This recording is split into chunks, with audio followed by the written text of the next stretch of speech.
பொள்ளாச்சியிலிருந்து வால்பாறை போகிற வழியில் ஆற்றுக்குள்ளே இருக்குது இந்த ஆஞ்சநேயர் கோயில். பாலாற்றங்கரை ஆஞ்சநேயர் கோயில் அப்படின்னு சொல்லுவாங்க. ஒரு சுற்றுலா மாதிரியே நீங்கள் வரலாம். இங்கே பாருங்கள், ஆற்றுக்குள்ளேயே இருக்குது.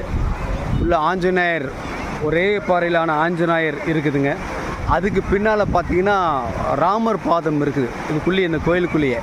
இதில் என்ன ஒரு முக்கியமான இது ஸ்பெஷல் அப்படின்னா, சீதா தேவியிடம் ஆஞ்சநேயர் ஆசீர்வாதம் வாங்கிட்டு வான்வழியாக இந்த பக்கம் வரும் பொழுது இந்த பாறையில் மேலே அவர் நிழல் விழுந்ததாக ஒரு சரித்திரம் சொல்லப்படுகிறது. அந்த நிழல் அப்படியே ஆஞ்சநேயர் மாதிரியே ஒரு உருவாகிருச்சு. அதனால் அந்த கோயில் இங்கே உருவாக்கப்பட்டிருக்குது. ஒரு அற்புதமான கோயிலுங்க இது. எல்லோரும் மிஸ் பண்ணாமல் வாங்க. ஒரு அருமையான டூரிஸ்ட் பிளேஸு. இது பாருங்க, அப்படியே இது பாலாற்றங்கரை. இதுதான் பாலாறு. நல்ல மக்கள், நிறைய மக்கள் இங்கே வந்துட்டு போகிறாங்க. மீன்